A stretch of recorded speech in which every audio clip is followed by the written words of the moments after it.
And welcome to the Filipino Garage, my friend. Thank you for coming, Joshua Laurel. What's up? What's up? Remember, let me bump up your mic a little bit. Introduce yourself. You are now a fourth year? Yeah, I'm a fourth year now You're a fourth year at UC Berkeley. UC Berkeley. Yeah. And this summer, we actually went together as part of a larger group to the Philippines. As part of the Berkeley Study Abroad, right? Yeah. We were roommates. We were roommates. We actually had a lot of love conversations. Shout out if people want love advice. Josh actually gives some pretty good love advice. I'm an expert. I took a class on that. What do you mean? You took a class on love? Oh yeah, on relationships or something? Like modern? It was just on online dating. At Cal? Yeah. And then they did like the historical, like the evolutionary, like things, psychology of stuff. Yeah, I think you were like trying to give me advice one time about how my online dating profile is supposed to look and stuff. Yeah, you're supposed to have different kinds of pictures on your Tinder profile. Like one's supposed to be like by yourself or a group of friends. One's supposed to be like adventurous. Damn. I need to up my... I deleted my Tinder. Somebody told me they saw your profile. Me? No, they didn't. That's lies. I'm not discoverable. So you just put it on pause? Just kidding. I deleted it. I feel like it was getting me to a point of like unhealthy, like just swiping. Like I'll just be hearing this da rather than like building actual like relationships with some of the folks I already know. Yeah. Or going out into like do yoga or do like some event, whatever. Yeah. And I'm just there. I mean, it's useful for certain things, right? But if you're looking for something else, or if you're looking for a more tangible relationship, there are more efficient ways to get that. Yeah, right? Sure. In different spaces. Yeah. But I won't cap on it. I actually wrote a research paper on that, like my second year on Tinder, about like online dating. But it's kind of more like a surface level on like why maybe you shouldn't really use it if you're looking for like a serious relationship. Oh, so during your second year in college, you wrote this paper? Yeah, I did. Oh, what was your finding and your thesis and all? It was more just like, because the more you swipe, the more you're just like, what are you really looking for in a person? Like sometimes it just really tricks your brain and confuses it more on like specific features, you know? I have this discussion with some folks sometimes where it's like critiquing me of why I am only looking at the physicality of folks, right? The aesthetics, right? But then is that bad? Do you think that's bad? No, I don't think so. Like I have certain expectations or like standards in a sense, but some people would maybe say that's bad-ish, right? Like you should look more for the personality and all. That's what a lot of people say, but you know, a lot of people also really just look for the features first and still try to get to know the person. You know, actually it was about like in the Stone Age era, it was like guys already look for like the fit girls. This is from my class. This is what we learned. And then you know why? Because it's basically a sign that they're not pregnant already. You know, they're like healthy because they want to have offsprings that are healthy, you know. That's why the class was called Modern Love, Ancient Brains, because literally how we think of like partners hasn't really changed since like the Stone Age, you know. It's like that idea that our bodies are still like physiologically the same as we was like 10,000 years ago, or something like that. Interesting. I have more to learn in this life, because I was actually thinking that I wrote this thing once where I was playing Tinder on hard mode by putting on my profile 5'4". Hard mode. Hard mode. Like the difficulty level. When you put 5'4", you gotta, but you can still. Where did you find out? That my matches went less, but your boy can still win sometimes. Especially if you're in an area with shorter people. But anyway, what I well, this is quite the segue. No, because we were in the Philippines there. I was wondering why, for some reason, my mind blanked out a little bit why we were talking about this. But we were in the Philippines, right? We talked a lot about relationships and a lot. Hey, this is also a perspective I want to get your opinion too on. All right. Do you feel that there's a difference between dating, pag-ibig, love in the Philippine context with America, with American context, or like say Filipino versus Filipino-American? Because a little background context for folks, you actually was born in the Philippines, grew up in the Philippines, moved here when you were like 12? Yeah, I moved here when I was 12. And then your first year of school here was freshman? No, High school? 7th grade. Seventh grade. Okay. Yeah. So you did whole elementary Philippines, then you did... I graduated 6th grade in the Philippines. That was back then when they still didn't have 7th and 8th grade. And then after like 2 years, that's when they had 7th and 8th grade. Yeah. And then you moved here, and then you started 7th, 8th grade 7th, here. 8th grade, yeah. Shout out to your high school, San Bernardino. Yep. Right? Yep. And then you now you're in your 4th year of college at Berkeley, right? Yep. Okay, cool. Good context there. But what's the difference that you see? Oh, man. Because I remember us having some conversations. We watched like some of those wedding videos. They go hard in the Philippines with these wedding videos, bro. They for sure do. And then some of the Filipino movies. You have some good recommendations on Filipino movies, like Alone Together. Still have to watch that. I just got a video. Somebody sent me a video for that movie you recommended me. Oh, the Hello, Love, Goodbye that came out like this summer? Yeah. So I'm about to watch that. Oh, that movie's really good. You should watch it. Okay. So this guy got all the recommendations. But what do you see as the difference? Side note, I am sick also, so if y'all hear like that, I know. Don't get me sick. The difference, damn.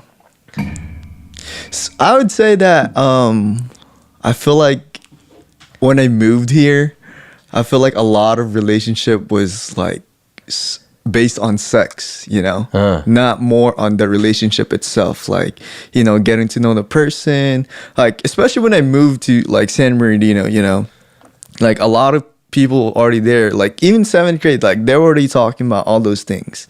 And I would say like in the Philippines with more of like a conservative country, not a lot of people even talk about that, especially when you're trying to get into a relationship, And you've had, actually, throughout the years I've known you, relationships in both sides of the world.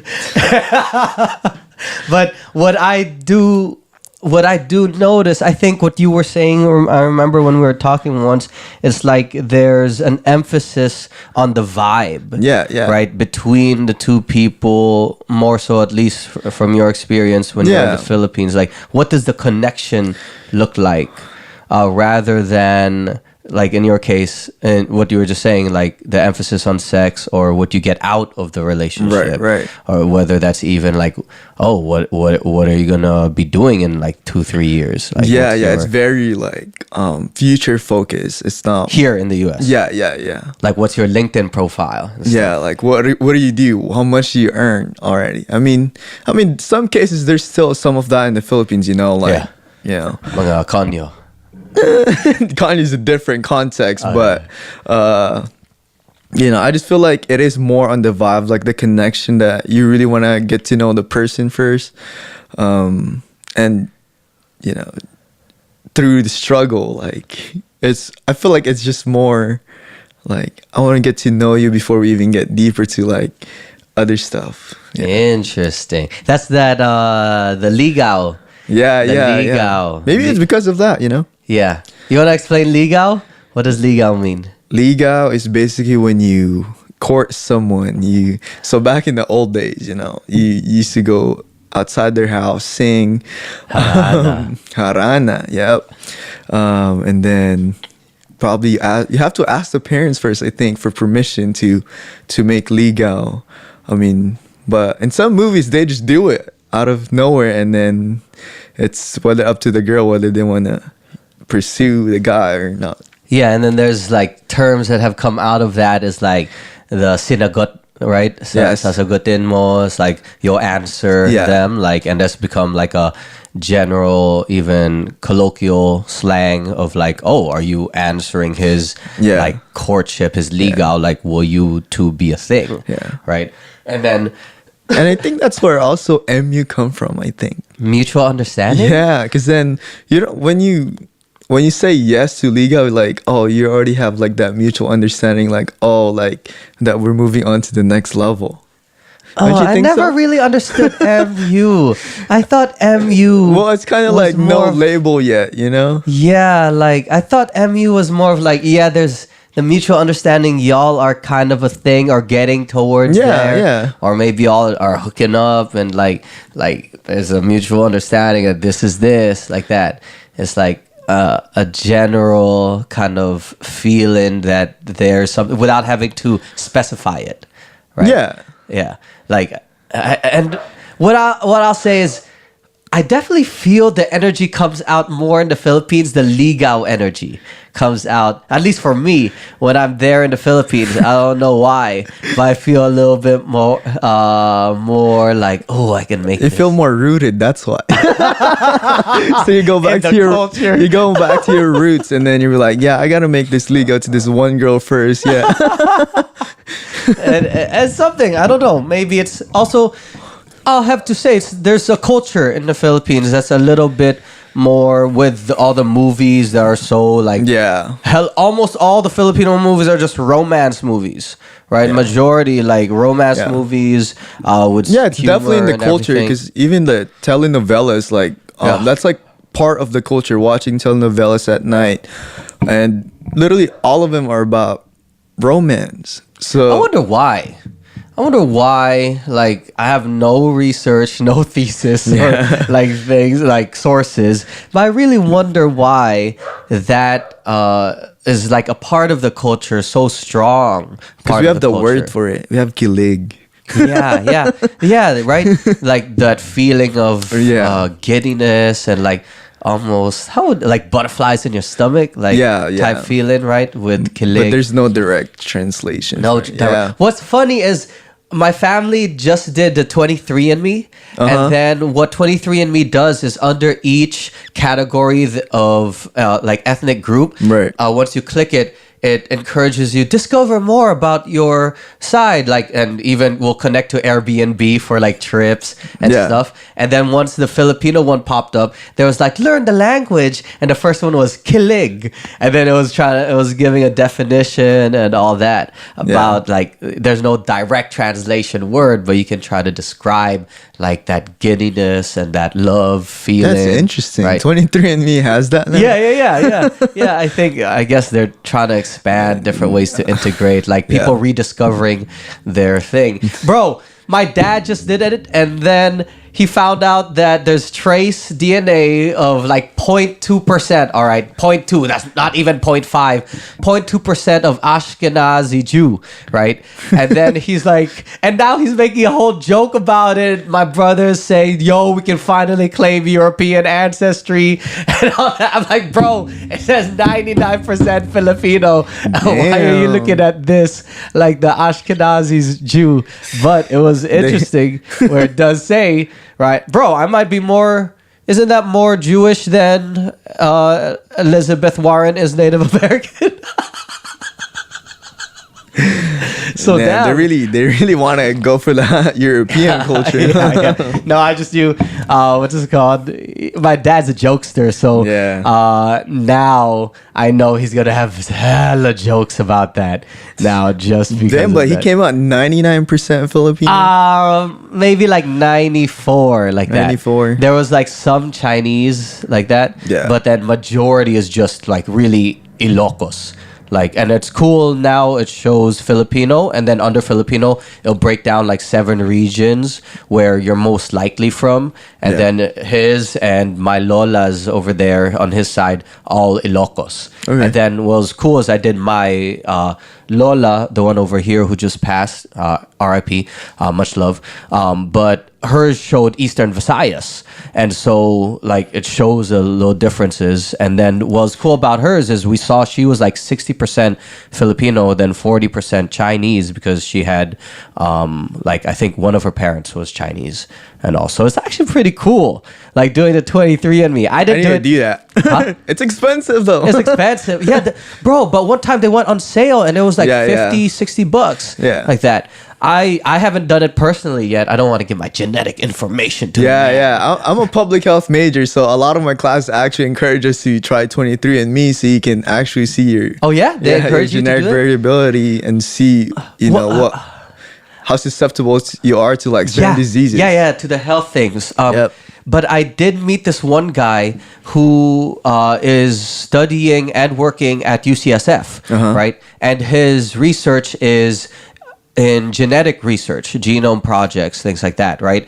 And then when I was talking to him, he doesn't want to do any of the 23andMe. Because he is more as like genetic privacy, right? And I was like, damn, as a person who's working in the field, doing research in the field, he doesn't want to do it. And no, it really tells you a lot more. Sometimes a lot more than you want to know.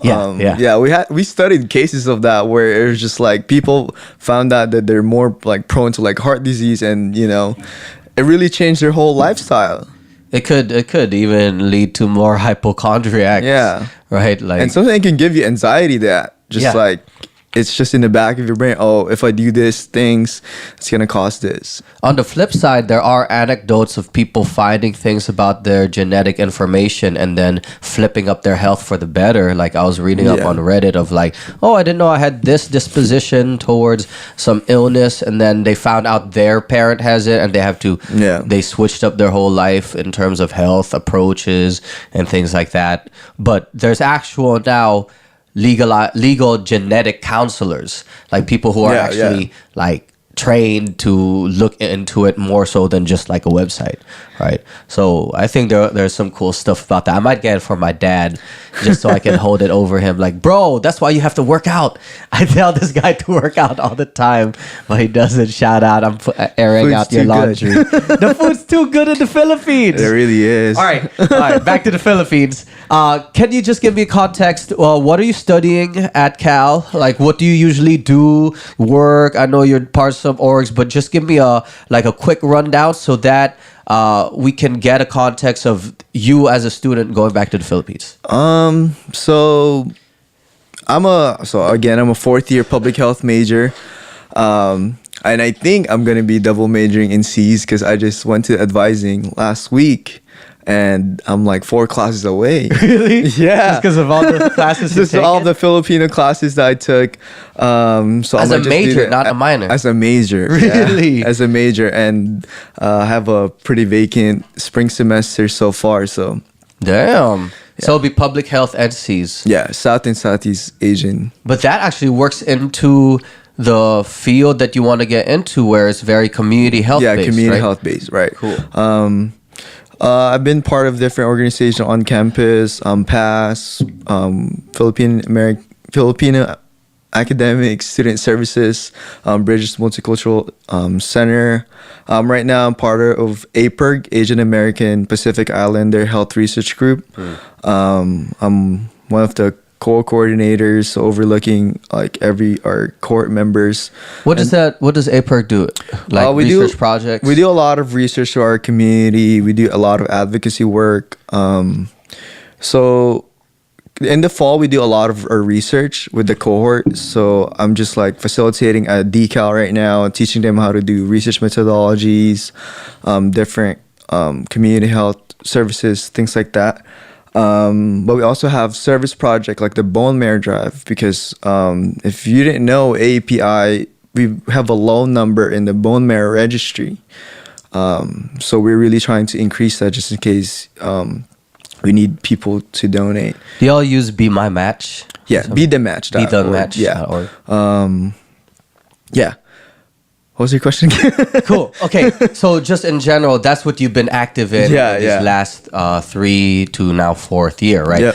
What pulled you towards wanting to do a study abroad experience, and then specifically study abroad in the Philippines? Because this was actually the first year they did a study abroad through UC Berkeley for undergrad students to the Philippines, partnered with UP Diliman, right? Yeah.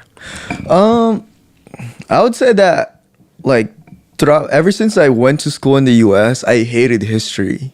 Oh, really? Yeah, I hated history because it was just like so freaking boring, you know? And then not until college when I actually started taking Filipino classes, I started taking Teacher Joy's classes about like Philippines history, about colonization. I was really into it. But then it goes back to like, you know, once you learn about your history, you're more interested in it. So I got really into taking her classes, the contemporary narratives, the myths and legends, things like that. So I was like, why not go to the Philippines and actually learn from like professors there? So I was part of the class that she was still planning the class. I was in her advanced Filipino class, and then she was asking us like, oh, what should we title the class? What should we do? So we were kind of part of like the planning committee of like the study abroad program, because she was, you know, what do the students want to come like get out of it? That really makes me think of the whole movement for ethnic studies going on right now, where there's actually a bill. Some folks are going up to Sacramento to advocate for a bill to be passed, so there's more ethnic studies in high school, right, throughout the whole state. And it sounds like that you weren't really engaged in history until something that was actually relevant and pertinent to you as a person, right? Especially as an immigrant, and knowing about like Filipino American history and all that. So that's what drew you into like the study abroad experience. Were you thinking of doing just general study abroad before? I was thinking about it, but I don't know. I kind of just like being around Asia. Not do the classic Europe, Spain, European, like that. Countries. And also, for context, I was like, I would be killing 2 birds in one stone because my family are still in the Philippines. My mom and my sister, my niece, my nephew, and then because before my second year in college, I didn't see them for almost 7 years. Damn! Wait! Before your second year of college, you didn't see them for 7 years. Yeah, 7 years. So, because when you immigrated here, you immigrated with my dad. Just you and your dad. Yeah, me and my dad. Okay. And then we live with my grandparents. Why wasn't your mom? Why didn't she come along? It's through like immigration, how immigration works. Cause my dad was petitioned single. Oh, okay. Were they legally married in the Philippines? No. Oh, okay. Yeah. That's what happened with my mom and dad. Like my mom and dad weren't legally married in the Philippines. My mom was petitioned single as well, and then she was able to come with her 2 kids. Because we were under 18. But he wasn't. Same thing. Yeah, but it took like I think 13 or 17 years. Yep. And then right when the papers processed, it was like a year-long process. It was very fast for me because I was only in 6th grade, and then they're like asking me, "Oh, do you want to go with your dad in the States?" And then, or do you want to stay? And I'm just like, "Oh shit, I'm about to make a life-changing decision," you know? At 12 years old or 11 years old. Yeah, so back to what we were talking about. I wanted to see my family because I didn't really see them for 7 years straight, You know, like we were low income. We couldn't really afford to just keep going back in the Philippines. I mean, we did go back my second year of college, and then after that I started working, so I was able really to fund my expenses traveling back and forth. So after that I just traveled 3 more times to the Philippines. Yeah, and to so the Philippines. So also the study abroad was an additional opportunity to see family again. Okay, so once you got there, all right, let's dive into this. This is the study abroad report back from Joshua Laurel. All right. Once you got there, we started off at UP Diliman, right? What were your initial first experiences, first impressions of going to UP Diliman? For context, UP Diliman is known as one of the top, the top public university in the Philippines, right. and renowned, and a lot of strong advocacy and activism comes out of that campus. And so the context of our class, could you give a little overview of the context of our class, since you were in the class with Tita Joy about naming it? It was like narratives of Philippines history, narratives, and traditions, and also resistance. So it would be basically taking into account like what happened in the past, and reflecting back to what is happening now, with the political that is happening in the Philippines, and then what's gonna happen in the future. So I think that's why it's really, there's different avenues like of topics during our program. Like it wasn't just about politics, it wasn't just about history, it was also about dance, art, economics. What impacted you in the first few weeks that stands out on you? I remember one specific moment that, as your roommate, I remember. But I want to get your input. Like on your side, what from your memory stands out in a study abroad context like that? Especially taking into account you're coming from the U.S., having already grown up your kind of formative years here, right? Middle school, high school, very formative years, going to a top public university here in the U.S. at Berkeley, right? And then now going back home and then studying there. From the first class, I just felt like I knew what this was about, but I really didn't. Because once those professors started speaking, it was just so much context, so much information. And it was honestly really hard to just absorb all those information at once. Yeah. And we'd usually get 2 lectures a day. So it was just like, I haven't even processed the first one and we're already on to the next one. Yeah. And I remember being the first lecture about like literally pure history, and this guy was just going off on like what happened in the 16th century, 17th century, 18th century, like just on the top of his head. Like, I mean, I get it. Like you're a professor, like you teach that basically mostly every day, but it just flows really well. A lot of the professors here at Berkeley, they still have to look at their notes. I mean, they're experts, but it just sometimes doesn't flow as well. So, I remember just being impressed in terms of the depth of the history, especially within a Filipino studies context, right? Even the discussion of the difference between Philippine studies in the Philippines by Filipinos and then Philippine studies from a European lens or a Western lens of studying the other. Right, and almost looking at them behind cages or behind like observational like that. Right, and then I was really thinking damn, you cannot get this level of depth into these topics in the U.S. There's no way. There's no access to any of these folks. Yeah, and remember them saying learning it in Filipino too is really way different than learning in English. Do you remember that when somebody said when you're writing about things about the Philippines, it should be in Filipino, because then who is it supposed to be for?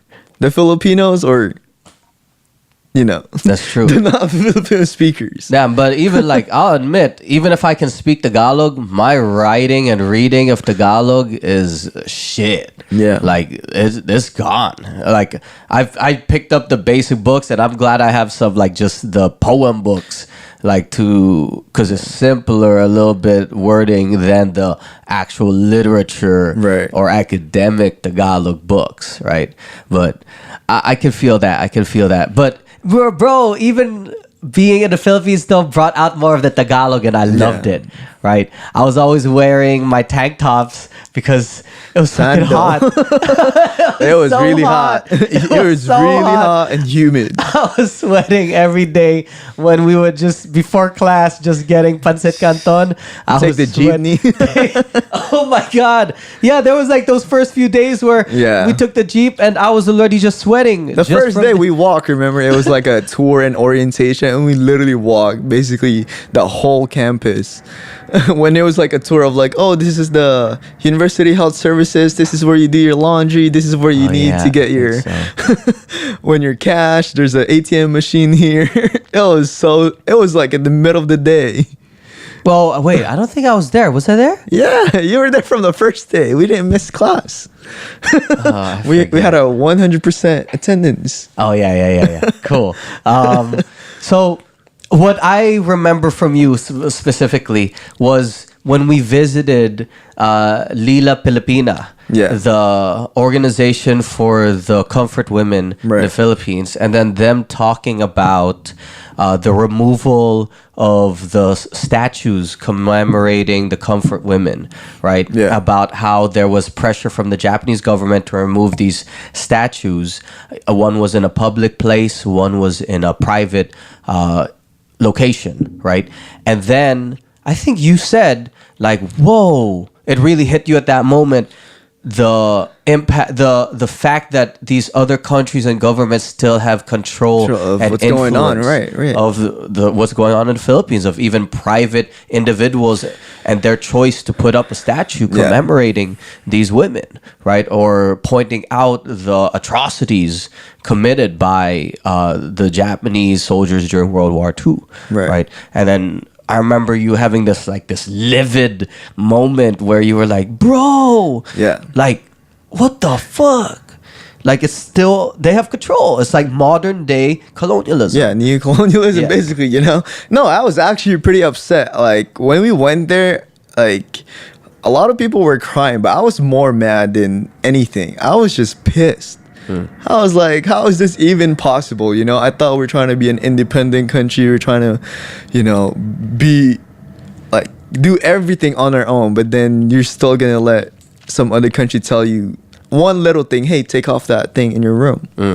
Bro, I was looking at the photos that Zach posted. Right. And then when we were in Lila Pilipina, I saw pictures of myself. I was just so pissed. I was just like, even while listening to one of the Lolas, my eyebrows were all furrowed. And just like, I was like, damn, do I look like that? But I'm thinking, like, I just look pissed, right? But it is those, I think it's good that we see that.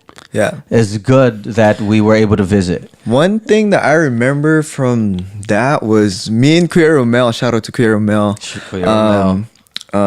He was talking about historical revisionism, I think that was a key word that really I remember and stood out to me, because just imagine like our history. Like, first one, comfort woman wasn't even mentioned in a lot of history books.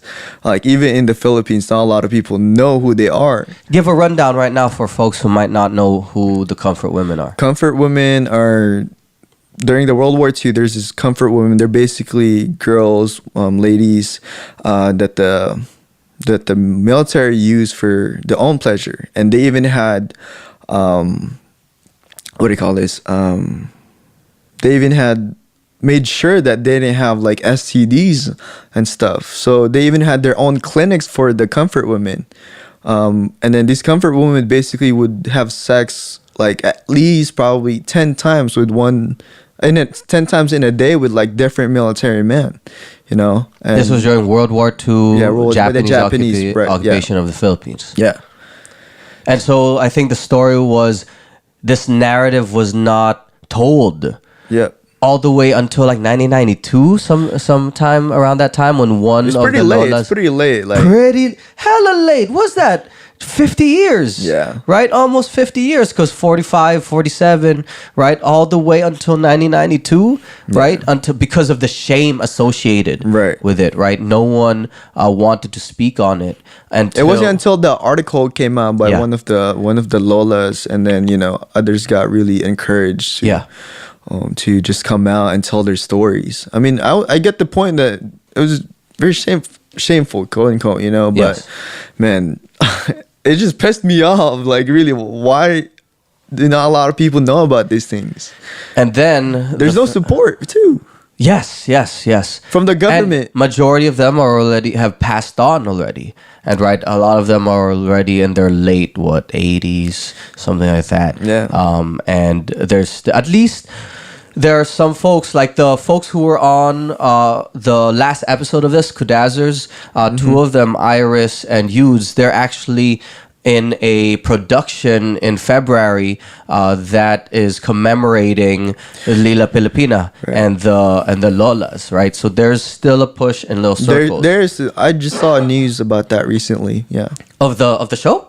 No, not about the show, but the commemoration of the Lolas. Oh yeah. And I know there's one or two like little statues here in San Francisco actually that people have advocated for and in different places. I'm not exactly sure, but at least there is one here in San Francisco. And I think San Francisco was just like, nope, we're not gonna let you tell us what to do to Japan, to the Japanese embassy. Yep. That's what they did. So that's good, and it's just I think there are a lot of those lessons that came out of community visits, right? And especially from the perspective that we were all Cal students, right, coming to the Philippines and then kind of getting the opportunity to hear the perspective from these both community members and also the academics, like the professors and all that, right?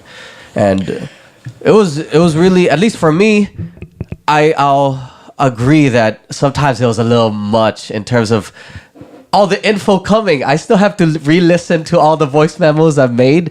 There was so much packed into, it was just a month, right? Like 5 weeks. Was it 5 weeks? 5 weeks? It was 5 weeks. And then every day, Monday to Friday, for the most part, there's like one like field trip. Usually every two week, field trips a week. Field trips a week. But then all the other days, were two lectures a day. Right.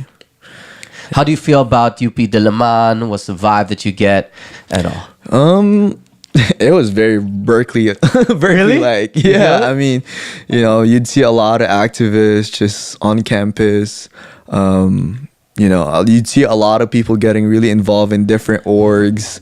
We were in the College of Arts and Letters, right? Yeah. Cal. It worked out perfectly. Yeah, since we were from Cal. But you see a lot of people dedicating their time in like doing theater work. And they would even use that for activism. You know, they would go to these rallies, act out different scenes and stuff. One of the girls we met, working student, and also an activist. She works with the Save Our School campaign, and then now with the Bakwit, the Lumad, who are there, and has to like travel fucking 3 hours to go back home every day, bruh. I was like, whoa, wait. She wakes up like before 5 just to commute 3 hours and to go to her first class like at 8. I'm like, what the fuck, bro? I would wake up like 15 minutes before my 9:30 class at Berkeley, bro. And I already considered that early.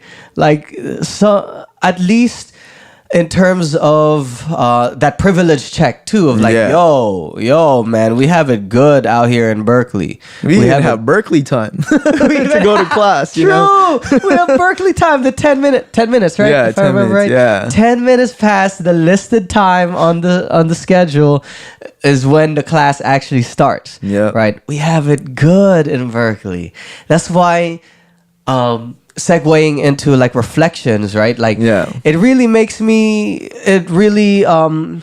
kind of cements that lesson of like really checking what you complain about. Yeah. Right. I know that there are issues in Berkeley, like especially for low income, working class folks, the Filipino community, right? We say 3%, such a small demographic on campus that's not kind of representative of California and the Filipino population, right?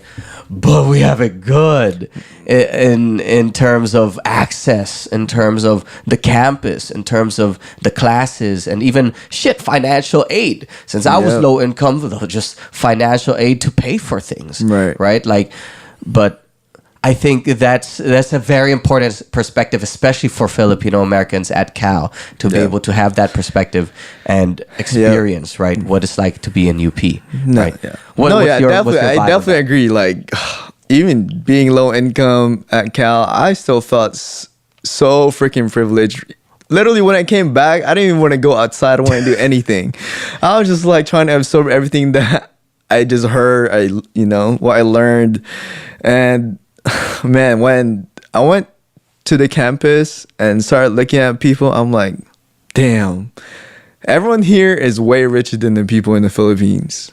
Like, they for sure have more than what they need, Like, we went to communities that barely had anything. Like, they were on their feet for like 12 hours, barely had any lunch break, barely had any food to eat, And I still think about that to this day. Every time I work, I'm just like, oh, there's other people in this world that have it worse. And what I'm doing is way easier than what they're doing.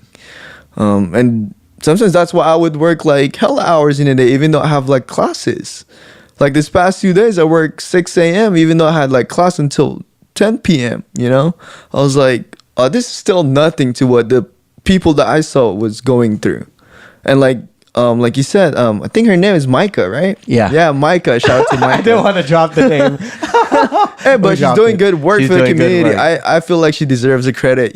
She's really doing a lot for the Lumans and save the schools. And no, I really shout out to her for doing all that stuff, because I even I don't want to put her on blast, but she was taking Caramel's class, but she couldn't take it because she's doing this work. And Caramel was like, no, it's okay, because she's actually doing what we're supposed to be learning.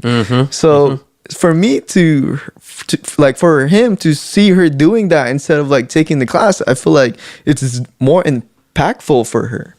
So.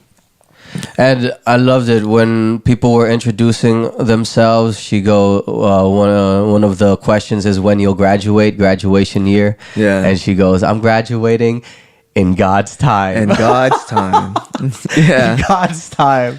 That was our quote for the whole month, in God's time. But yeah, she's doing the work that is... She's going to school. But also... basically applying what you are learning, right? What is the purpose of this education, right? Is it all, if you read or study about social justice and like community advocacy and work, it's good to have that framework and context in class. It's another step to find ways to apply it and to be dedicated to the communities that need that support. Like she's out there with Save Our Schools right now, right? With the Lumad, with the Bakwit School. Right, and I really feel that's very important to see, especially as students ourselves, right? Coming back to campus here in the U.S., right? What are other ways, like now in terms, you started with that reflection of how you see yourself within a working context, right? Or even checking in yourself. But what is kind of your reflection in terms of coming back to the United States, after this experience, especially specifically within the context of being a university student, at Cal? What has the impact been for you? I'd say that I feel like ever since after that program, I've always been like, oh, checking my own privilege, to things, just like even the little things. Like I said earlier, like whenever I'm working, I'm almost checking like, oh, it's not as worse what others are doing. And then, I think I'm still like trying to take as much of the information and kind of use it as like, what do I really want to do in the future? Like, I know I want to do community health in the future, but like, how can I really help those communities in need? Like I'm still in the process of that. I don't think there's certainty in that yet on like, how could I help? Like, I mean, volunteering for stuff kind of helps, but I'm looking at a bigger picture, like how could I actually help them? Because I want it to be sustainable, like not just for one time use. But it's hard because then I'm back in Berkeley, and I'm also a student, and taking classes, working. So thinking about these things is just like, it's a lot. Yeah. I've noticed throughout the years, knowing folks who've gone on, whether it's study abroads or exposure trips, community visits to the Philippines, especially as students, it's a hard transition back here because you have all these experiences that honestly you're still kind of processing, still kind of like thinking about the relevance and importance, but you're thrown back into the requirements of life here as somebody who has to work. If you're a working student, right, you have the responsibilities in organizations and positions, and also the pressures of professional development, which is tied to your academic performance. Right? Yeah. So it's like, you have this kind of important, kind of paradigm shifting experience, but you're thrown back into the machine, right? Once you're back here. Yeah, no, definitely when I came back, I felt like I was super patient. Oh, yeah? Yeah, super. Yeah. Whenever people would ask me what I learned from the Philippines, I always say like, one thing is definitely patience. Well, one, how like a lot of things are really like slow in the Philippines. Yeah, it's a different pacing. Yeah, right? It's a different pace, like especially with the people we talk to, like, their pace is slow. Like, wait, but here, I would also want to say like the pacing, we can say it's slow, but they still do a lot of work. Right. It's interesting. Like, I think we have certain connotations here of what productivity looks like or how fast we have to be going with tasks. I think a lot of it is because here we're really result based. We look at the results right away. Like, just systematically, like everything here is about results, and I feel like in the Philippines, like, you can't really get the results right away. Sometimes it's not you, it's the system. I mean, just like an example is the Sumifu workers, they should have been, their case should have been done a long time ago, but it wasn't. And then, going back to me, I just felt like super patient after it came back. This was still before the semester started. I felt like I can, take time really slow, but now I'm back in school. I'm like super impatient again. No, I'm serious. It was just like, damn, I just want to finish school. I just want to, I was going to get to work. I just want to make money so I can, build community events for people who needs it. But it's just hard being in a bubble too of like Berkeley where productivity is so high. Like, it's unavoidable, that you become impatient because then you're just surrounded by everyone's like, oh, I'm already getting a job. Like, oh, okay, that's nice. But then you just start comparing yourself. At one point, it's just like, oh, I told myself I'm going to be patient, but now look what I'm doing. I'm like looking for jobs already. So you get dragged into that shift of like being impatient. It's crazy that it is a productivity bubble in Berkeley, especially even when it comes to Google Calendar. Like, I remember that last year, I would have all the weekends booked already for events or for commitments, like 2-3 months ahead. Like, for this retreat, this organization's planning meeting, this and that, like way ahead. Then I'm like, are we planning for a wedding or something? This is like way ahead in time, like months down. And it's interesting, like those have been that practice has been so normalized. Yeah, really normalized. And sometimes we even compare, oh, look how colorful my Google Calendar is because of all the events that you have to do. And I don't even think that's good, you know? Like, you should have as much open space there for yourself and for the things that you want to do. But that's true. That's true. We're making it normal that, oh shit, it's so colorful. There's so many things you have to do. No, we shouldn't do that. That's true. I think, bro, that's why my last semester, that's when I experienced my first freaking panic attack. I think that's what happens when you just load, go, head to the grindstone without the proper valves release. It's like a pressure cooker. Yeah. Right? And then eventually you need to flip the vent on and it goes... or else that shit fucking bursts rather than a slow, consistent release. Then you don't have that white gap that's for you. Yeah. I mean, your sleeping isn't enough. You need time that you're awake and you're, meditating. You need time to refresh. But how do you see yourself moving forward? Like, what's your plans in terms of community health, and what's the vision look like for you in terms of like this? I know we're talking about professional development stuff now, but then it's not a job interview. But then more like on a creative tip. Like, I really want to understand, what do you see, and to educate me a little bit. What does this community health mean, and how does these experiences like impact it now? Yeah, so a lot of what I do is around like community health centers. I feel like there's a really big need for community health centers. Just for context, community health centers do more than than a medical clinic. Because community health centers give you resources for basically anything you need. So right now, I'm a volunteer at Mabuhay Health Center, and we basically have the same standard of like, we still check patients medically, dental, and then, but the main thing that we focus on is the resources that they can get from us. So community health centers, like if you need housing, for example, they can relate you to someone that, can help you get housing. Or let's say you need therapy. Where can you get like therapy for a low cost? And the concept of community health center really is like a public health, because it's not just medical, it's anything you need in general. So for me, being involved in that, I'm giving access to a lot of people to whatever they need, not like just medical care, resource brokering, right? Also, and like making sure those are available for folks.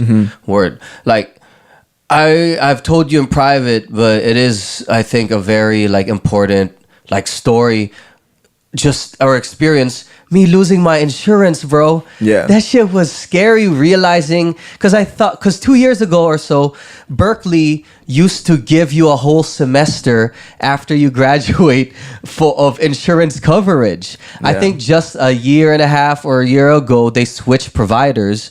And so they only give you now coverage like 3 weeks after your official graduation date. Yeah. And I didn't know that because I was still in this mindset of like, oh, I'm good for another semester. Yeah. And then when your boy got this cough, this little phlegm coming out and ear issue, I'm like, damn, I should go to the doctor. And I see my shit expired in July, I think, end of July. And I was like, I felt naked.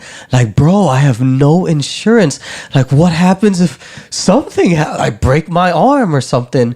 Like, I trip. Some shit. I felt so like vulnerable. Yeah. I can't even get a checkup for a cough. Yeah. And then when the average price, market price for an office visit, we were talking about 30 minutes, $200. Yeah. $200 for an office visit, just to be like, yo, doc, I have a cough. Like, can I get antibiotics?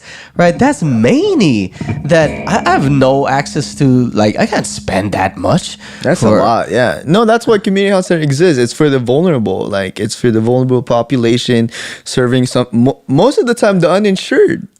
Because how is the uninsured gonna get insured if they don't even know the system? Like, honestly, that's one of my main reasons. Like, that's why I wanted to study public health. Like I wrote in my application for public health is that I didn't even know how to use the system. Mm-hmm. Like when Obama became president, like everyone had to get, insurance, health insurance. If you don't get it, you still have to provide a reason why, Yeah. And then I was like, when we had insurance, we didn't even know how to use it. And that's the thing. I was like, for low income families, the vulnerable, how are they going to get insurance if they've never had it? Or just the system in general is like, it has its own jargon of words. Like, what is, PPC, what is that HMO? Like, bro, even me, when I was just signing up for Medi-Cal, uncovered California, right, for low income, I even with my Berkeley ass degree in social welfare, I had to go to a worker because I was like, dude, I do not understand the difference of covered California versus Medi-Cal. Like, do I sign up for this or that? And then, like, what do I actually have to give? Like, and then waiting on that. And I had to go to some. It's confusing. Yeah, like, even if it's clear-ish, like, there's hella information. Imagine if you don't have that much even English literacy to be able to read through all this, to understand like the processes, or even have access. Imagine have access to like a scanner to scan things, or like or these pay stubs that you need to get and submit and all that, or even have the time to go to a worker if you're working like wage jobs, right? It's many. And even if I do have Medi-Cal now, it is mainly, bro, that I called for an appointment. It's all the way in November still. Like, to get an appointment with someone, to get like a checkup. They actually have a walk-in on Monday though, like with this mobile clinic. So it's gonna be a long wait. yeah. I'm gonna go like at like right when it opens, like, or go like wait in line like 30 minutes before it opens or something. Yeah. But that's mainly that's why I got this cough. I know. I have this freaking cough. When was the last time I saw you? Was that last week? No, 2 weeks ago. I think that was 2 weeks ago. No? Maybe. Yeah. I think that was 2 weeks ago, and you're already coughing. Yeah, bro, I've had the cough and phlegm since the Philippines. What's weird is I hope it's not some fucking many shit, but I don't feel sick. I don't feel sick or fever or nothing like that. It's just a cough and phlegm, and then maybe it's also additional allergies coming back as allergy season. I'm congested, and now my hearing is off. Bro, it affected my hearing.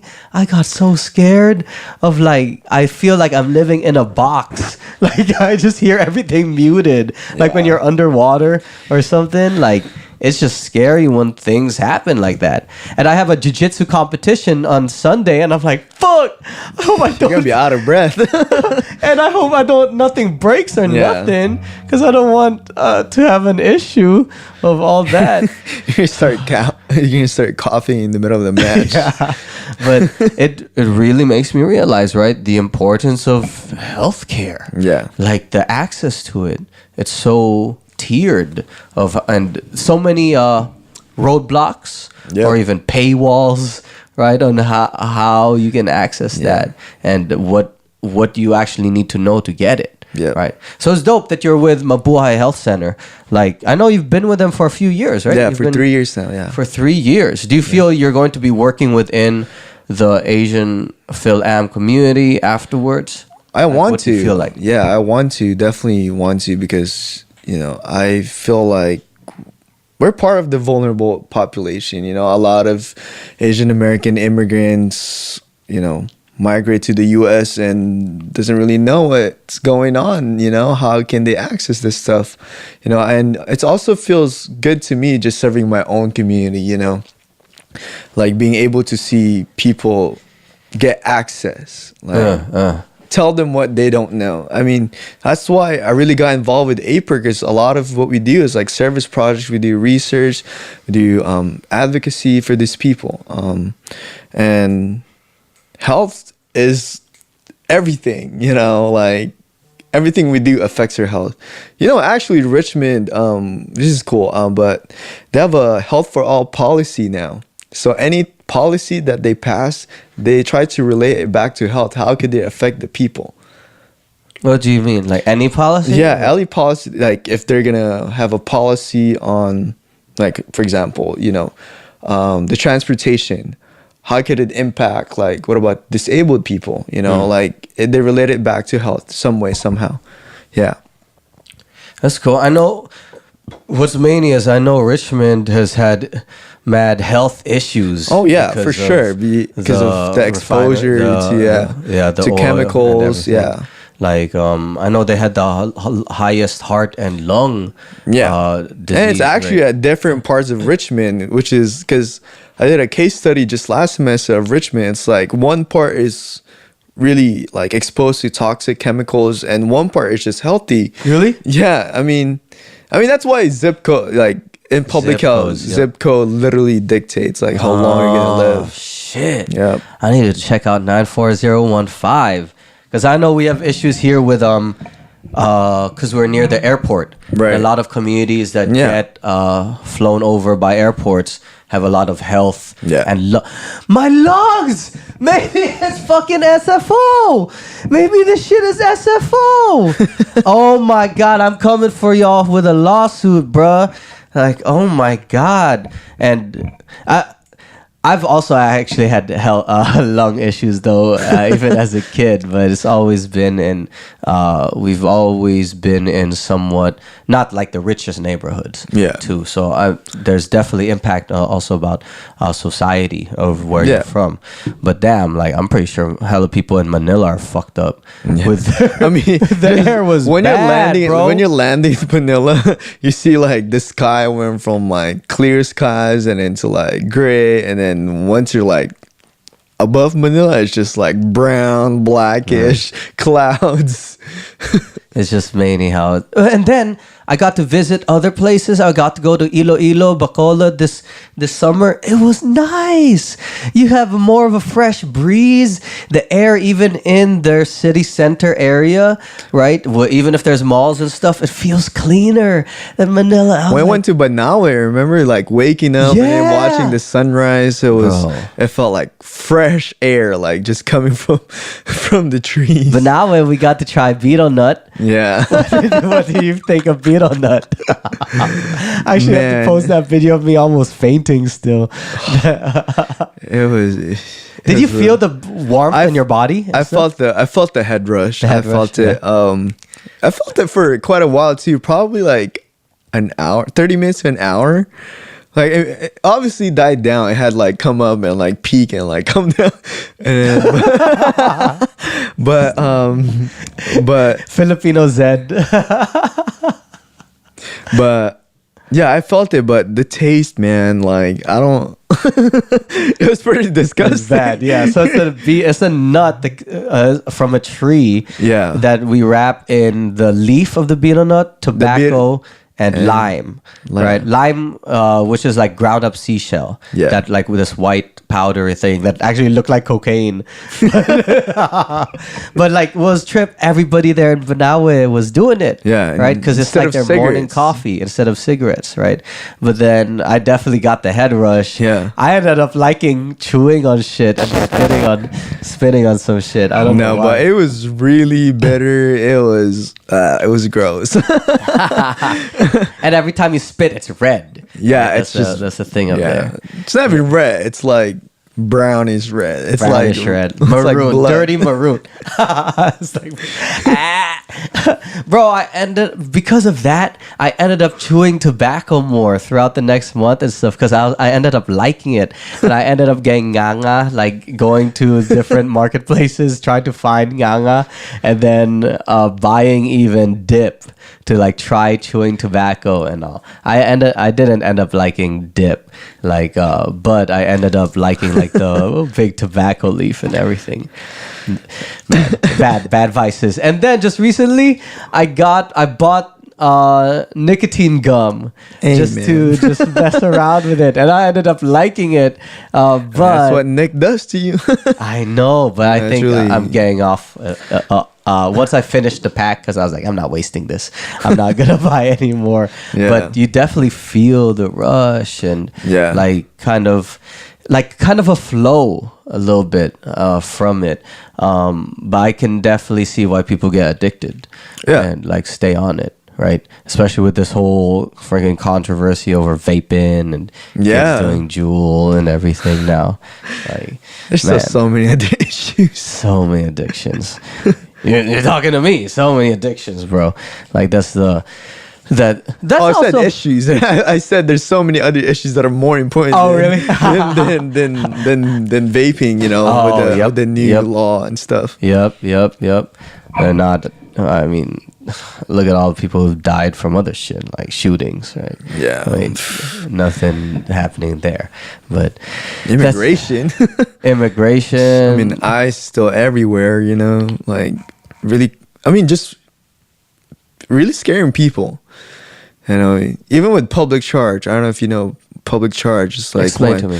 So public charge is basically this new law that Trump is trying to pass that if you're undocumented and if you've used a lot of the public services, they'll basically go against you when you try to get your citizenship status. Oh, like fuck.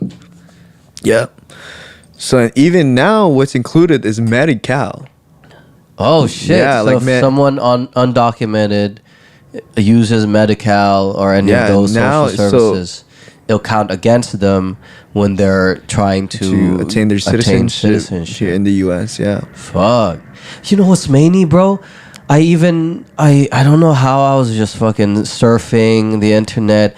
I come across a website that is advocating to get rid of birthright citizenship so that because it's this kind of anti-immigrant rhetoric of like, oh, they only come here so they can have kids here, so they'll be immigrant. The anchor baby. That's what the term anchor baby came from. Oh, I didn't hear that term. So you know how like undocumented would give birth here, and then the baby would be full on U.S. citizen, and then when the baby grows up, can basically petition their parents, and then now everyone's a citizen. Yeah.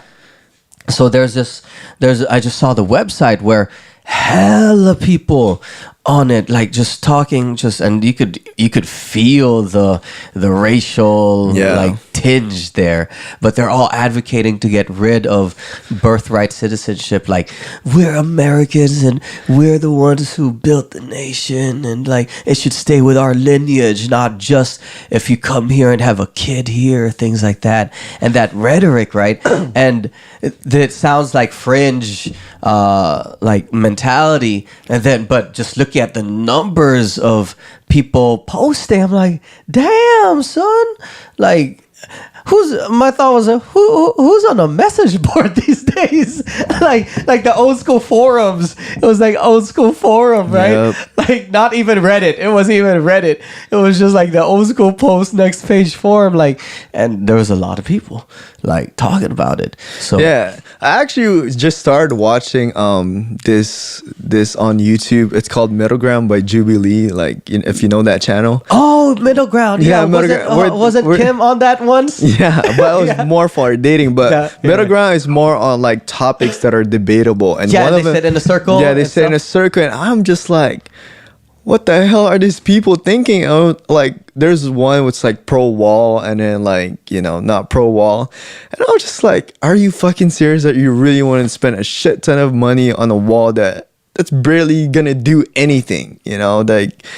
There's so many uninsured people that needs healthcare. Like, you're gonna spend it on a wall, on a fucking piece of wall. Yeah, it was just pissed me off, man. I mean, I still watch it because it was just like, damn, people are just dumb, Yeah, people hold on to ideas, right? It's like, I guess it is also like how you're raised, how you construct ideas, and then how you latch onto other ideas, and what society you're in, what social circles you're in. Yeah, definitely.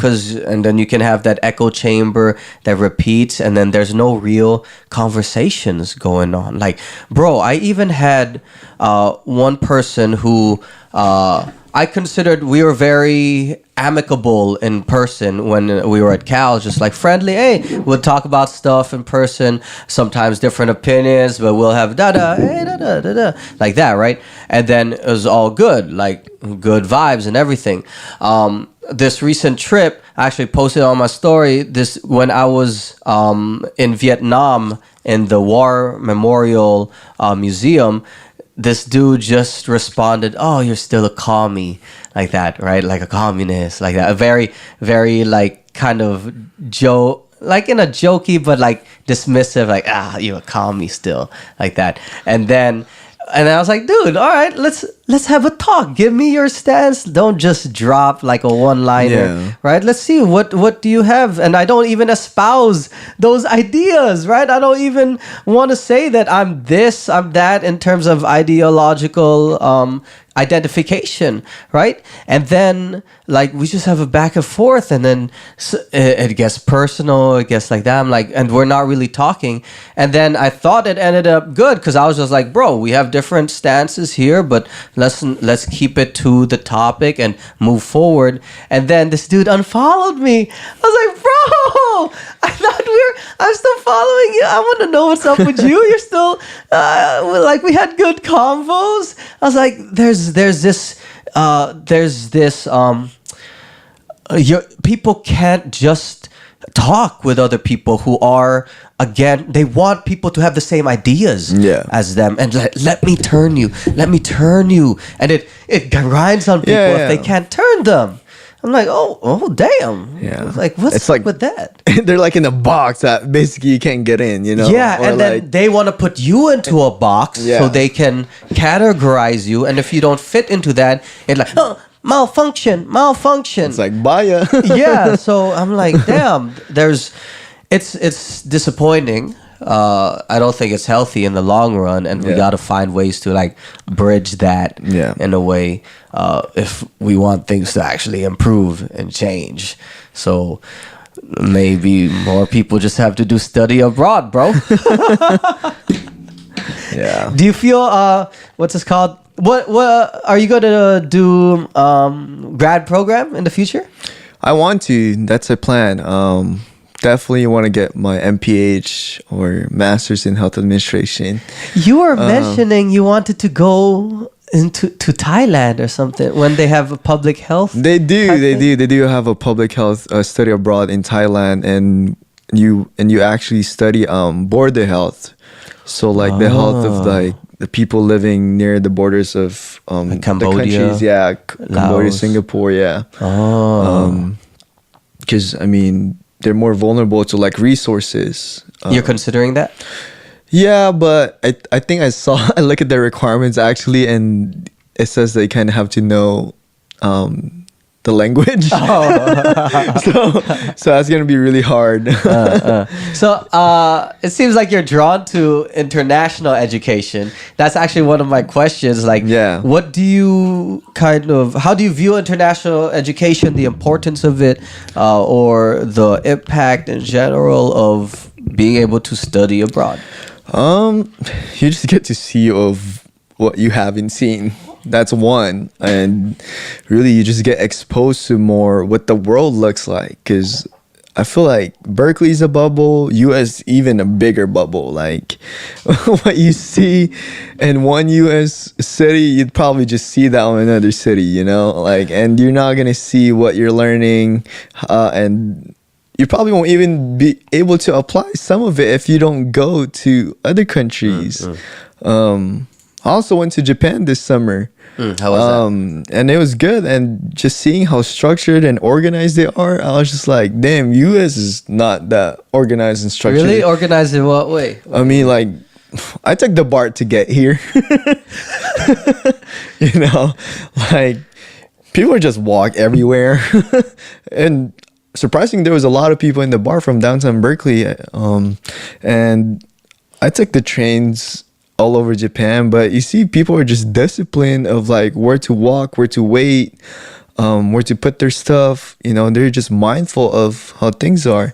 And basically what I'm trying to say is just like, you know, what you see here is just not the best of everything. You know, there's could be worse, could be better. And it just gives you more insight on how you can apply what you're learning. That's why. You know, I think that's even just in general the benefit of travel. Yeah. Right? I went to Not being a touristy travel though. not touristy, Yeah. but like trying to at least go with some eyes open of what you can learn. Even just learning the history, I think, is important when you travel. Not just you're traveling for I mean, it's good to travel for relaxation, but Well, I can't travel just for IG posts. no, you can't. the I'm just aesthetic? saying, but you should also think about like what had happened there, you know, Yeah, just for the curiosity. Yeah. Like I went to Palawan and I was really interested in like what happened in some of the places there. And they even had like the World War II site where apparently a lot of Japanese was staying. And coming from study abroad, I was like, oh shit, this is what we learn. There is, at least for me, even I was kind of just, I don't know the word, not shocked, but like intrigued by just even Vietnam, like Yeah. going to Hanoi. And then even if I was a tourist, like going to like cafe shops, just walk around and observing how people act or what the norms are, even if there's Western things or, oh yeah, it's a storefront, get cafe, coffee here and stuff like that. But there's like differences that you see, but this is their norm. And it's like, oh, okay. I think growing up in the US, we get very US like centered because that's the rhetoric here. US number one, right? We are the best, right? And going abroad, you're like, oh shit, there's like different things going on, right, in this world. How is it? I want to actually backtrack. As an immigrant, like moving here. Right, what was it like for you being away from your mama and being away from like this family split? But in context, your parents aren't split. No. Yeah, they're still together throughout all these years, right? But they just weren't able to immigrate together. Right. Right. So what was that little experience like, and how was that growing up? It was tough. Like I was just telling a friend last night that I'm like used to not doing anything on my birthday because then, my mom wouldn't be there doing, cooking spaghetti, buying a cake, and the holidays were tough. That's why now I'm really trying to spend my holidays with my family because I went through many years of just like going through that sometimes alone because then my dad would be working. And even then, just the vibe here of like holidays wasn't the same. Like especially Christmas. Christmas here, super boring. Christmas in the Philippines, wild. Like, Really? Yeah, Really? it's just like everyone's super happy, everyone's joyful, and you feel the vibe. But then the school, especially being away, like it was hard too, because then I was navigating everything on my own. Like even going into middle school. So going into middle school, we thought that since I graduated elementary school in the Philippines, I can go directly to high school here. So that's just an example of, not knowing the system, even the educational system. So we actually went to a high school to see if I could just go straight to high school since, we didn't have 7th and 8th grade back then in the Philippines, and I probably already learned what 7th and 8th grade materials here. But I mean, right now I'm happy that I took that 7th and 8th grade years because then it was a assimilation time for me. It was, getting used to the English, getting used to the culture. I don't think I'd probably be in Berkeley if I didn't have that 7th and 8th grade of just like transitioning into, even though if my 7th and 8th grade was super easy, like I already knew what I was learning, I needed that for myself and to just adjust. But yeah, it was definitely hard. It felt lonely most of the time, just a lot of isolation. Because it was just you, your dad, and grandparents? Yeah. Yeah. And then I had some relatives, but they weren't really my super close family. So What kind of gave you more of a base? Like, how did you finally start getting your groove or swing of things here? I would say that my 8th grade, I got like a straight A's. And I was like, oh shit, I can actually do well in here. Yeah, so right when I moved to high school, I started being competitive. And then my roommate right now, shout out to Abraham. We were like always been competitive, like ever since. With each other? With each other. Oh. No, you didn't even want to know. Like literally, we were super competitive, but like still friends. Yeah, like y'all would hang out together all the time in high school. Like he wouldn't tell me his scores on the test really? just because he doesn't want to compare. But he would ask me, "Yo, what's your score?" And you would tell him? I would tell him just so like I know I'm better, you know. But that was way back in like middle school and high school. Like right now we're like on the same boat. We're like we're struggling, but we're getting there. We're roommates now, you know. Yeah, and because you know we also had the same story. He came from Ghana and moved here with his sister to his mom. So we were both immigrants, and you know most of immigrant story, you're just trying to get the best out of it here. You're trying to succeed, and then I guess that competitive nature helped us both on just like going through different obstacles. And so you've kind of got your groove, and then kind of got my groove. Even though I was still kind of shy that time, I think my first and second year of high school, I was really shy. And then not until my third year, I actually kind of did like a semi-pageant around community service, you know? I remember I seen some pictures. So, you got your skinny boy look too.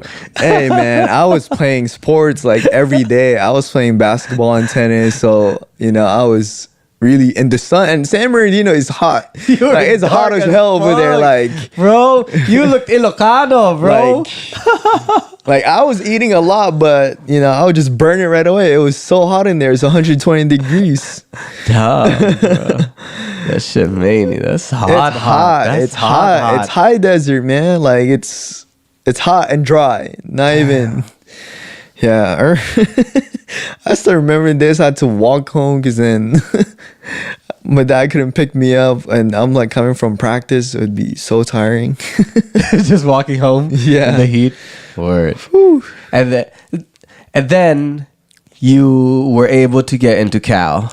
I was able to get into Cal. How has the transition into Cal been from San Bernardino, which isn't arguably like the most you know how some people come in from feeder schools, right? Some people come from like I forget this spot in the East Bay where there's hella folks that come in like 20 plus a year, right?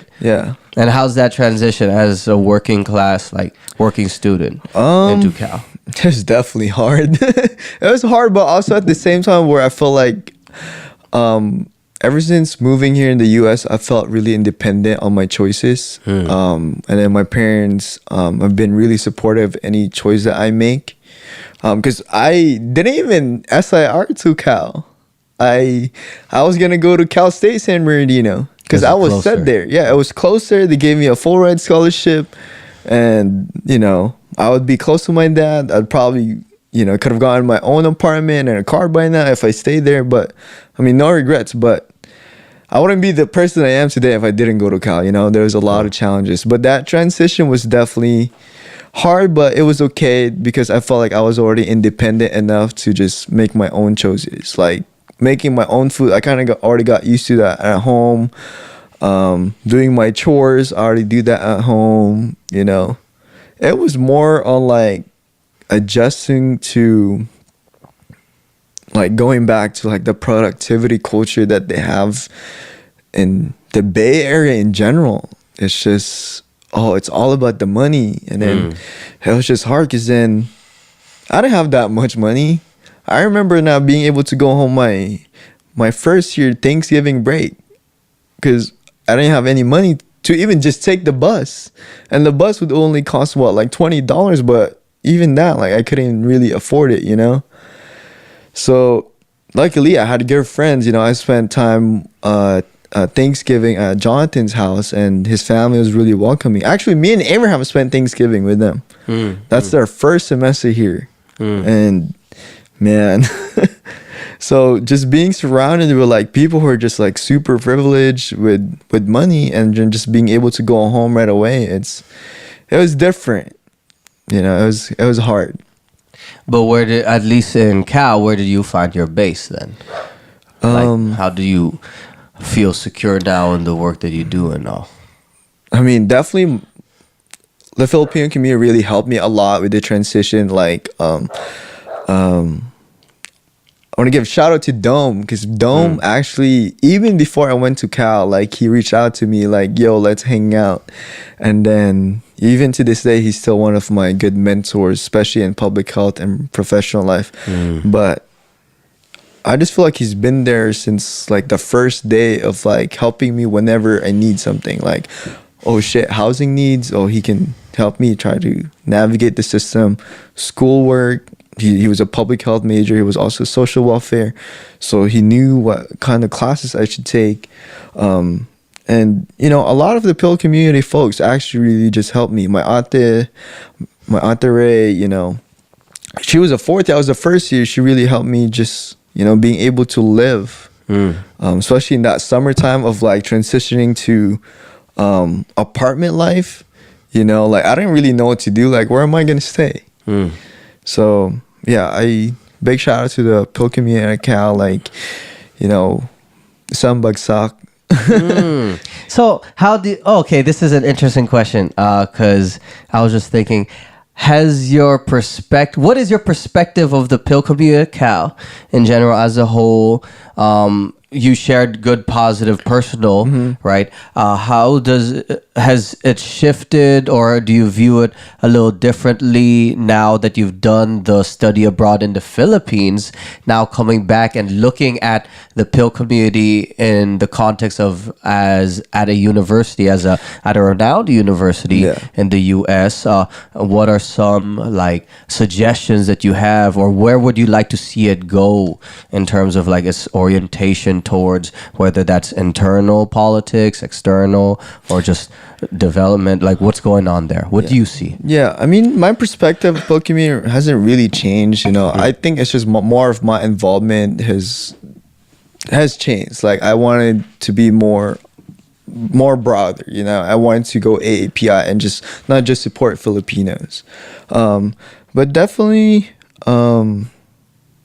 I would recommend really like at least one from like each org to like go to a study abroad program, just so that someone can have an insight of what like the Philippines is about. Because I know each org, they always talk about different topics, has different focus, like healthcare, science, STEM, somewhere for social. And it would be great if they can incorporate some of the stuff that's actually from the Philippines. Like I kind of wish for friendship games we'd play like patintero, the sport, not really the sport, but like the games we had, the games like the Philippines, Lukson Tinik, Lukson Baka. I remember playing those games when I was still in the Philippines. Bruh, imagine if we have the hand thing and jump over it. Yeah, it's called Lukson Tinik. Games, bruh. Yeah, that'll be many. I mean, imagine just having that even on the side, someone facilitating that, because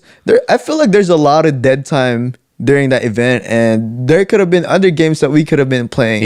I mean, if we're trying to be Filipino, we should put back the focus on the games that we have as Filipino. But I mean, I still love the Pil community at Cal. They're really supportive, and I definitely feel like we're one of the tight knit community at Cal, because even this fire of like dramas and things like that, we still come together at the end of the day. And I mean, that's just normal. Like disagreements, dramas, that's normal in terms of like relationships, friendships, any kind of. Like as long as you can get back up and get together, then that's fine. What's interesting for me is that I dove into it purposefully, like going into Cal. Like I was like, I'm gonna just dive into the Pil community. It's cool now being out of it, like graduated, and then kind of like getting a step back and seeing it as a whole, and then like seeing like opportunities. Like I really wish I see more outside involvement in terms of like, I want to see more of Cal folks in Bay Area events and organizations, and then also even I want to see them speak more about the Philippines. Like honestly, like I feel that we're a lot like focused internally, because of course it is Berkeley's a very professional development oriented institution, because it is, you get a little bit more of the folks who are trying to do more professional, like long-term doctor, whatever, lawyer, like that. And so it's more focused on that, but there's not that much engagement with what's going on in the Philippines right now. And actually, I wouldn't say that's only Berkeley's issue. Like there are other Phil-Am groups in different locations, because we are in America. It's more of the issues here, but I think there's a need to really be aware of what's going on in the Philippines and reconnect with that. Yeah. I mean, you can only do so much, like especially at Cal too. You wanna get good grades. You wanna get a job. You wanna get a job. You wanna earn money, and then like it's hard to do everything. You wanna rave. It's just hard to do everything. But I feel like we're okay as where we are now, but we definitely should do something more. And that's good that we're trying to have like field studies, this whole campaign that we're trying to have in Berkeley. We're trying to get the Philippine studies courses over the fall semester and spring semester, because right now they're only offered in the summer. Yeah. And then, now we have study abroad too. So why are we only 2-3 months out of the whole year? Why can't we be the whole year? I wish I could have taken those summer classes, the ones with like myths and legends, contemporary narratives of the Philippines, and Philippines history and literature. And there's more. That would have been dope to take during the school year if it fulfilled some other requirements and all that. Yeah, you took all of those. They're all under C's, right? Yeah. Some of them are under Asian American Studies, but they count towards C's if they're about the Philippines. So that's why you're about to be double major. Hopefully we're gonna make that work. Okay. Well, what's this called? Do you have any last thoughts about study abroad in general? Like, do you have any message for study abroad folks, importance of education or anything? Yeah, study abroad, especially the one in the Philippines, because I don't want to speak just for study abroad really broadly. For the Philippines, definitely it's like an experience that you should try to have. If it's within your capacity, it really just changes your outlook of what the Philippines is. And not just your outlook, probably your outlook about yourself too, because there was a lot of confrontation and privilege when we Has it changed your outlook on yourself? No, yeah, definitely. I feel like I'm just like privileged, this person who has so much access to different stuff. And definitely I should be careful of my actions whenever, I do something. Do you think you did not really think about that much before? I did, but it wasn't more on action base. In terms of like, I would still do things because I'm like, oh, I'm from the US kind of things. But now, what do you... I'm more just like careful of how... I'm just basically more mindful of where everyone comes from, basically. I'm already was, but being more... like took it to another level. Like critical of your actions. Yeah, critical of actions, yeah. Not just acknowledging privilege. Yeah, because I feel like acknowledging is one thing, but actually doing it is different. Does that make sense? Yeah. Yeah. And it's just a good experience to be away from Berkeley, away from the US, and then you really get close to people, and then you meet like legends in the Philippines, basically. Legend, bro. That's a good term. I mean, even our professor. Tita is a legend. Yeah, hella all of them. Yeah, and it was cool to see how humble some of them were. Like, all of them were pretty humble to me. It's just, with that much accomplishments that they've done. Yeah, yeah. They're really, And then they'll drop hella knowledge. Yeah. And then they'll be like, okay, yeah, talk to me after if you have any questions. Yeah. Like that. And and that's what a lot of, I feel like, Phil-Am folks within the Berkeley campus don't know, like how much impact these people have done, especially in the Philippines. And, you know, I get that they don't really want that spotlight to shine on them, but I feel like people should know that about them. Oh, yeah, yeah, yeah. Oh, the titas. Yeah. Oh, yeah. I was also talking about like the other professors. Yeah. In the Philippines. No, right, yeah, in yeah. general, right? Yeah. They had depth of knowledge and just very open to just like talking and stuff. Yeah. Except that one person who didn't want to give me the slides. Hey man, he's a legend though. I know he's a legend. He's had hella books and stuff. I just wanted the slides to review, my dude. But hey, we still haven't gotten the Copyright. slides from the other stuff. Remember they said they'd email stuff out. We didn't remind them. I can remind the titas Okay. because they said they were gonna put that in a folder. And so now there's a fight to make sure that this is maintained Right. in the next year, right? That we have a continual flow of folks. Yeah. Right. Definitely, we definitely want to see more of that happen and all. Before also transitioning to the end, actually, I usually like asking folks, right? Now that you've also given some little background of your context of immigrating here at 12, right? And then going through the years, different phases through college and stuff.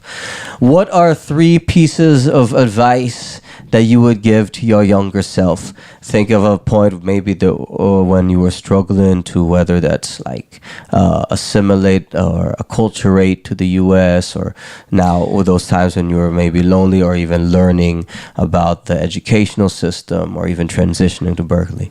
What are 3 pieces of advice that you would give to your younger self? It's like one of those pageant questions. Hey, you did well, right? You did well at the pageant. I did okay. I would say,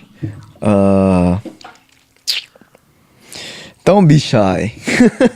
Don't be shy. Break out of your shell. You know? Yeah. Because I mean, I feel like you're always just one question away from what you're trying to get. Like, if you ask for something, you never really know if you can get it or not until you ask. So, and I was really shy when I got here. Sometimes not asking for help, even though I really need the help.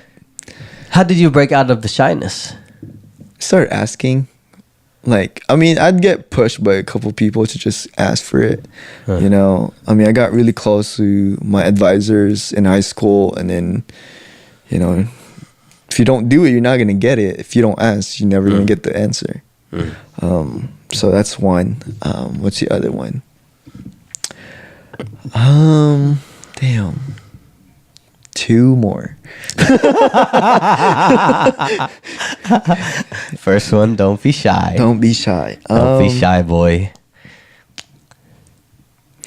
What else? Just be yourself, I'd say, because I felt like I was definitely trying to probably like impress a lot of people, like the outlook, like, because I don't know, I feel like this is one of my personalities. Like, I don't want to be seen as like someone who's not the best person that they could be. So I was. It's a Libra trait. Yeah, I think it's Libra a Libra boy. Yeah. Birthday next week. So yeah, just be myself. Don't, if you can't do something, it's okay if I can't do it, you know, like, and when do you think you started shifting away from that kind of behavior? Just probably like a couple years ago here in college, because then that's when, you know, I started seeing people just be themselves, of like, I don't really want to do stuff, so I'm just gonna say no. You know, I mean, I guess that's one part of it. I was always saying yes, you know, like I wasn't being true that I don't want to do stuff. Like, do I want to go do this project? I was like, yeah, sure, because that would look good in my resume or portfolio. But did I really want to do it? Not really. I was just like out of capacity. But being true to myself, of like, you know, just do what you should do, what you need to do on whatever you feel is comfortable. So that's 2. One more. Don't be shy, boy. Be yourself. Last one for your younger self. Younger self. Shit, it could even be someone from yourself from last year, or even from this summer abroad. I don't know. I feel like I'm still the same person I was. I mean, smarter, but I don't know. What can I say? I have to go in my reflection thoughts right now. KuyaChris would write reflections before we would go out in the Philippines, and he said it would take 5 minutes, but sometimes it would take like 30 plus traffic. What? I never made people wait for me. It was always. I'm joking. He was like, "Let me write my reflection first before we go out." My journal. Yeah. That's my self-care. Yeah, it's like, good though. Probably that would be one. Reflect more. Reflect more. I think that's one thing I really didn't do much. You know, probably just the word reflection in general wasn't really brought up to me in general. Like self-reflect, reflect on what you've done in the past and how it can change you for the better. Like, I wish I did a lot more of that in the past, because I feel like when I was younger, I was just looking forward. What's the next step? And really wasn't thinking, one step back. Self-reflection is really good though. I think we should all self-reflect, even when we're younger. I think it's good. It kind of gives us kind of directions, even though sometimes the direction is not really concrete. So yeah. Self-reflect. How do you reflect now? Reflect.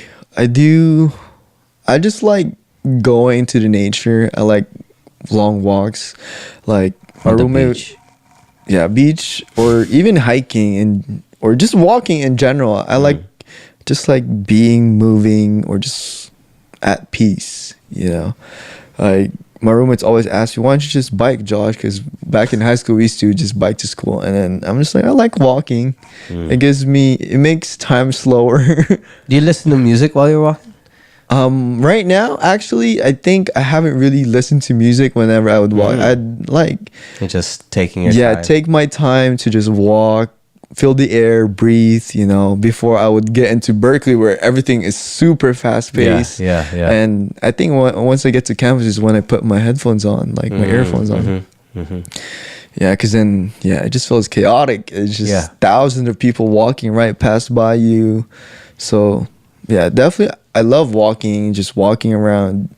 When I work at the gym, my average would be like 10 miles whenever I would work like 9-hour shifts. Really? Yeah. Oh, because you're just walking around around, yeah. Really? Yeah. Oh, because you have to check all the... I have to check. Weights, all the rules. Yeah, so I just don't go crazy, not doing much. So I just literally walk. And you're not allowed to listen to anything, huh? You're not allowed to listen to anything. You're not allowed to do homework. You're not allowed to be on your phone. So, do you still work at the gym, or no, you changed to ASUC? Not anymore. Right? I work as the student union, and also as a Filipino tutor and a TA. Yeah, it's throughout all the UCs. It's a cross-campus class. The Filipino, and I think it's still open if you don't go to Berkeley. Really? Yeah. I think I've heard. I think I saw Tita Joy actually years back at. She was talking at Stanford, and just talking about her Filipino class. Yeah. And saying that it's open. Actually. Way back in the day. And and I believe a lot of the UCs just started the quarter. I think it's still open for them. Oh, really? To join? So they'll join now? Like in the middle and after a few weeks? Oh, that's kind of... because it's been closed for us for 2-3 weeks now. But I believe it's still open because we still have some... people joining it? Yeah. We just had one student from Davis just enroll last week. Oh, yeah. They're quarter system, right? Yeah, a lot of the UCs are quarter system. So that's why it's pretty late for them. Yeah, I have a friend moving down to UCSD just this weekend. Yeah. I think they're starting like next week or something. Yeah, if you go to a UC, not Berkeley, I believe the class is still open if you want to learn Filipino. And have Josh Laurel as your TA. Yep. Be like, sir, I need some help. Ano kailangan mo?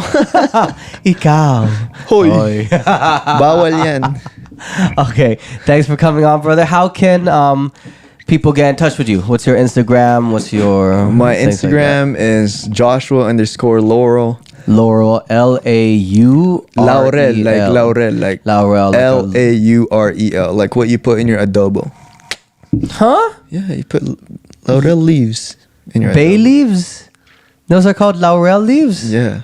Bay leaves? Oh, okay. I did not know that. Are you sure? I'm the great grandson of the third president of the Philippines. Who's the third president? Jose P. Laurel. Rosie? Are you? Do you know if you're related? I don't know. But we have the same last name. Yeah, maybe. You'll be my second friend who's related to a Filipino president. Interesting. All right. Thanks for coming on and sharing, brother. I appreciate you. Man, I appreciate having you during the study abroad, man. We talked a lot about shit. We talked until 5 a.m. We would try to sleep. We would say good night, and then something would come up. A lot of those topics were about relationships. That was my relationship. Somebody was a soft boy over the summer. I was a soft boy, bro. That's a whole nother podcast of lessons learned. Soft boy. What's a soft boy? Huh? What's a soft boy? I don't know what's a soft boy. Malambot boy. Looks hard on the outside, but soft on the inside. Shit, super. I told you the Ligaw comes out. Man, the Ligaw boy and like... So did you make Liga while you were there? Lightweight. Like that was like the longest Ligaw I've ever done. Like, since when? Since you were 12? It comes out there. That's why there was like... in my past like relationships here and stuff, like for example, it would be maybe like the ones that became my girls would be like 2 weeks and we had sex, right? And then there's like this Ligaw, this Libog boy, man. Libog boy, yeah. But then in the Philippines, I experienced like Ligaw, and then I was like, oh, okay, I'm good without even sex, right? It's just Ligaw. It's the Filipino shit. And I'm doing it for the culture. Stay rooted in your roots, man. Stay rooted in your roots. Stay rooted in your roots in the ugat of the Ligaw. Shit. But that's a whole nother conversation. We'll have to talk in code names. Bulalo? You're gonna be in trouble. Hey, maybe we could talk about you in the Philippines. No. Is there anything you would like to share? No. I'm good. All right, brother. Thanks for coming on. We'll save that as a secret episode of what will happen. Secret episodes. Maybe I'll have a whole bunch of beep of names and things like that. But we need one about love. Love from the person. Like we really need that from the perspective of like what is the differences.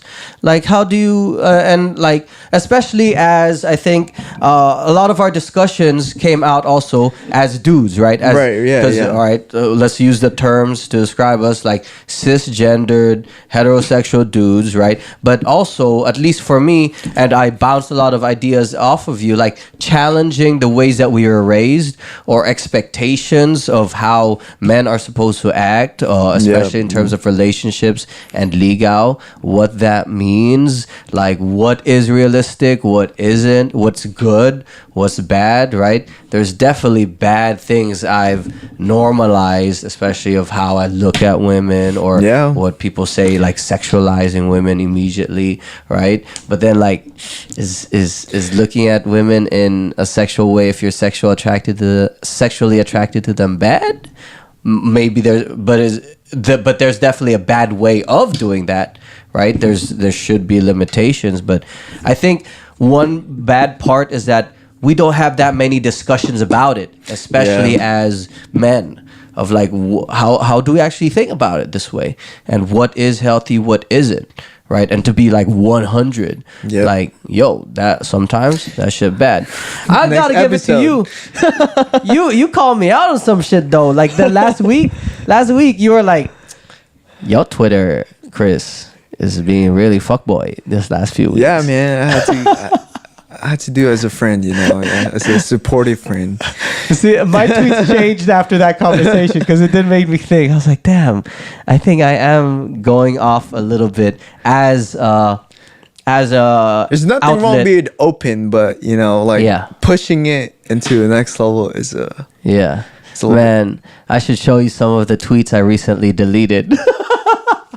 There's some, that'll be for the secret one. I made like a little art project of old nudes and shit. And then why do you even have them, man? No, I deleted all the sex vids that I had of my exes. What the fuck? Like, cause I was like, bruh, this Leebug boy. No, I had a conversation with a friend, and then I was like, while we were in the Philippines, and I was like, oh shit, I just realized I had old videos on my computer. VHS, huh? Bitch, when there was VHS, how old was I? Like, I was like 12 or some shit. This guy made a VHS of his own tape. Oh my god, imagine transferring it into that. Oh shit. But I deleted all that because it's also like, I don't think it's good to have like the of exes and stuff like that. This guy, man, I'm telling you. And I'm saying, shit, if y'all see this exes, delete your shit too, bro. That's why I was gonna tweet. I was like, bro, if I deleted my shit, I hope they deleted their shit. Cause, bro, I mean, if I become what's this called? What's her face? Kardashian. If I become famous off a sex tape and shit, like, then you'll be a big baller then. Yeah, they're medium balls. Nah. But like, shit, I wouldn't mind if I make money. If I make money off mad money. This guy's a quack. With a little kick up in the middle. Oh my god. Bruh. Shit, if mine looked like a quack orange, I would fucking want health insurance.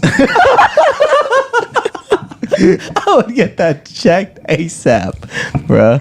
As much as I love Quick. With a P? Oh my god. That's but still said now. Alright, homie. Much love. Thanks for coming on. Thank you for having me. Do you have any last message for anyone? Everyone? Shout out to all my friends, family. Shout out to KuyaChris. Hey. Woo. Love y'all. Love y'all. Peace.